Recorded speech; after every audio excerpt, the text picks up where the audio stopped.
राजद से प्रियंका भारती जुड़ गई हैं। प्रियंका भारती, अधिकतर एग्जिट पोल जो हैं वो बढ़त दिखा रहे हैं एनडीए की, महागठबंधन पीछे छूटते हुए दिख रहा है। हालांकि एग्जिट पोल है, एग्जैक्ट पोल के नतीजे 14 तारीख को आएंगे। क्या कहना चाहती हैं आप, आखिरकार महागठबंधन इतना पीछे क्यों दिखाई दे रहा है तमाम एग्जिट पोल्स में?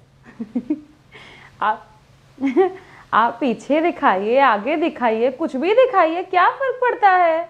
2000 हमने 2024 का लोकसभा चुनाव नहीं देखा क्या दिखा रहे थे? 415 सीटें दिखा रहे थे। हमने बंगाल में नहीं देखा क्या, हरियाणा में नहीं देखा क्या, बिहार में नहीं देखा क्या, 2015 में बिहार में नहीं देखा क्या, जब बीजेपी के ऑफिस में पटाखे फूट रहे थे एग्जिट पोल्स, क्या दिखा रहे थे?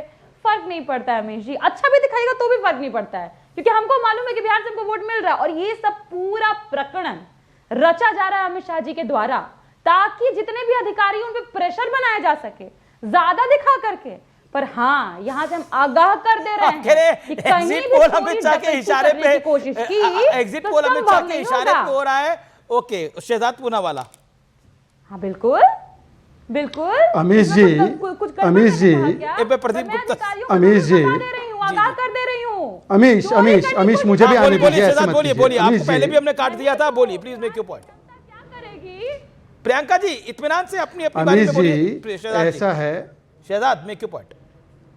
अमीश जी, ऐसा है, देखिए, कुछ लोग जंगल राज के आदी है, कुछ लोग जंगल सफारी के आदी है। कम से कम अपने साथी राहुल गांधी की मान लेते हैं। अभी 2-4 दिन पहले उन्होंने बोला एग्जिट पोल हमेशा करेक्ट होता है, और पावर पॉइंट प्रेजेंटेशन की। प्रियंका जी, तो चुनाव अभी खत्म हुआ है, एग्जिट पोल आया है, नतीजे आने से पहले प्रियंका ने राहुल गांधी को जो है डंप कर दिया। यही राहुल गांधी की स्थिति बन चुकी है, कांग्रेस की स्थिति बन चुकी है। दूसरी बात मैं सिर्फ इतना कहना चाहता हूं, देखिए अमीश जी, क्या हुआ है चुनाव में, 10 सेकंड केवल। लोगों ने कहा कि ये ईमानदार नीतीश और मोदी जी चाहिए, ये कट्टर बेईमान करप्ट लालू नहीं चाहिए। उन्होंने कहा कि जननायक को सलाम करने वाले, सम्मान देने वाले मोदी जी और नीतीश जी चाहिए, ये गण नायक का बेटा शहाबुद्दीन नहीं चाहिए। उन्होंने बोला कि खाते में बेटी के पैसे चाहिए, कट्टे में गोली नहीं चाहिए। तो अब इसको स्वीकारना होगा। Priyanka Bharti, 30 second, respond to this. जानते हैं अमीश जी, ये सारा का सारा एग्जिट पोल सट्टेबाज और जुएबाज लोगों के लिए होता है, ताकि सट्टेबाजी कर पाए, जुएबाजी कर पाए। थोड़ा पेट चलाने दीजिए, क्या दिक्कत है भाई आपको? पेट पे लात नहीं मारना चाहिए। तेजस्वी जी हर किसी के लिए रोजगार नौकरी बोल रहे हैं, 2020 में सारे एग्जिट पोल ने, प्रियंका जी, 2020 में सारे एग्जिट पोल बिल्कुल इसके उलट थे। 150 सीटें महागठबंधन को थी, 80-90 सीटें एनडीए को थी।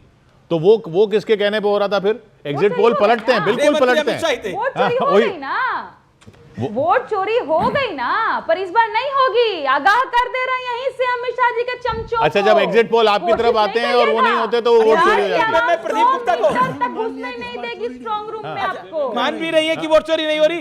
प्रदीप गुप्ता, ये देश के गृह मंत्री के इशारे पे एग्जिट पोल करते हैं आप लोग, हालांकि आपका एग्जिट पोल तो आया नहीं है, फिर भी on the behalf of our pollsters. नहीं, अब प्रियंका जी को अपनी राय रखने के लिए और अपनी बात कहने का पूरा अधिकार है। बिल्कुल है। उनकी जो राय है सो है, अब मैं उसमें क्या कमेंट करूं?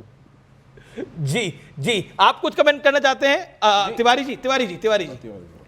प्रियंका के, ठीक है, अब हमने भी, अब क्योंकि प्रदीप गुप्ता जी हमारे गुरु हैं और हमारी भी वोट वाइब संस्था है, तो हम भी, क्योंकि टर्नआउट देखिए फेज 2 का थोड़ा अनप्रेसिडेंटेड है, तो हम भी ठोक ताल बजा के अभी आराम से आज रात में भी सैंपल्स करेंगे और कल ही रिलीज करेंगे।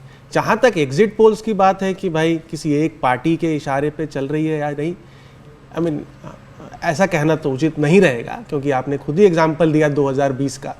ठीक है, जब सब लोग दिखा रहे थे कि आरजेडी हरियाणा में कांग्रेस को सब जीत दिखा रहे थे, कांग्रेस की जीत दिखा रहे थे। राहुल गांधी ने बकायदा उसको कोट करा कि हरियाणा में देखिए एग्जिट पोल भी हमें जीता हुआ दिखा रहे थे, फिर भी खेड़ा ने जलेबी मंगा ली थी। जी, काउंटिंग के दिन exit polls need to be taken with a pinch of salt, वो एक अलग बात है, लेकिन आई थिंक और अ पिंच ऑफ जलेबी। हाँ। ये बताइए, जन स्वराज पार्टी का क्या हुआ है? जन स्वराज टीवी पे दिखाई दी है, ग्राउंड पे तो नहीं दिखाई दे रही। ग्राउंड पे जो ये रिजल्ट जो है, ये 0 से 5 जो बता रहा है, इसके पीछे का कारण आपने ग्राउंड पे क्या देखा? आपके पोलस्टर्स ने क्या देखा, अमिताभ जी?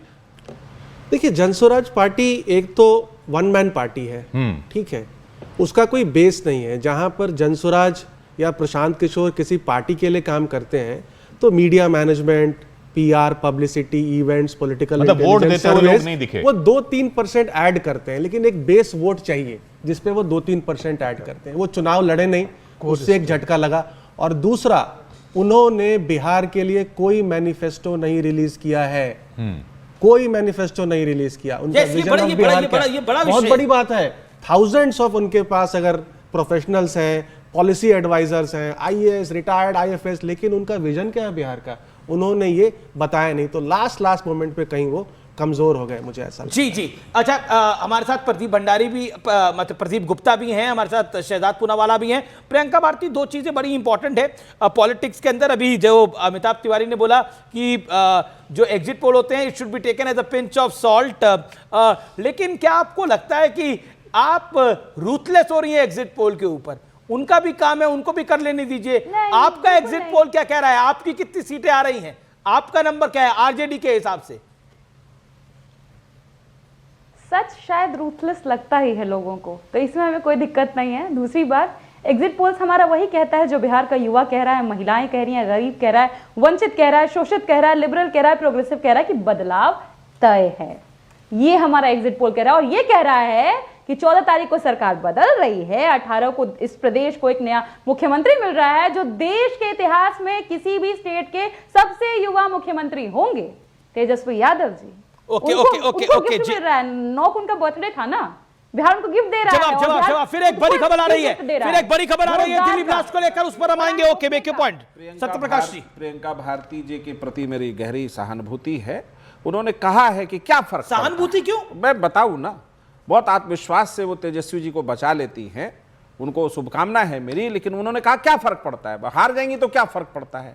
फर्क आपको नहीं पड़ता है, बिल्कुल नहीं पड़ना भी नहीं चाहिए, क्योंकि जनता ने जो अटूट भरोसा नीतीश जी पे किया है उसका पैमाना आपके पास तेजस्वी यादव जी की पार्टी में साख नहीं है, पैमाना नहीं है कि नाप सके कि भरोसा चीज किसका है। आप छलावा लेकर गए थे जनता के बीच, छलावा पर जनता को भरोसा नहीं होता है। कोई काम करके दिखाया, बिहार को बदल के दिखाया, तो उसको वोट मिलता है प्रियंका जी। फिर भी आपको मैं शुभकामना देता हूं कि आप अपने नेता को बचा ले जाए। मैं माफ कीजिएगा, एक मिनट सत्य जी, एक रोक रहा हूं आपको। बड़ी खबर आ रही है दिल्ली ब्लास्ट पे। लाल किला ब्लास्ट से कनेक्शन में अब तक आतंकवाद के कई ऐसे आरोपी पकड़े जा चुके हैं जो देश में नरसंहार की साजिश रच रहे थे, ऐसी खबर आ रही है। इसके बावजूद उन्हें पॉलिटिकल डिस्काउंट देने की कोशिशें शुरू हो चुकी हैं। अगर इनके डॉक्टर होने की बात,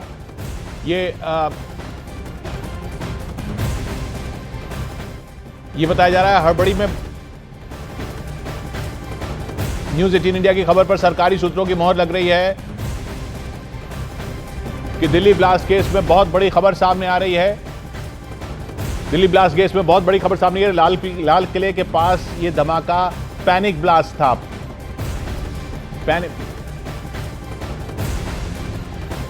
तो ये जो देश में जितने डॉक्टर पकड़े गए हैं उनका बता रहे हैं नाम आपको। Doctor Umar Mohammad Faridabad terror module से जुड़ा हुआ था जिसने लाल किला ब्लास्ट को अंजाम दिया। डॉक्टर मुजम्मिल शकील जो फरीदाबाद में अल फलाह अस्पताल में सीनियर डॉक्टर है, जिसके ठिकाने से 360 किलो संदिग्ध विस्फोटक बरामद हुआ है।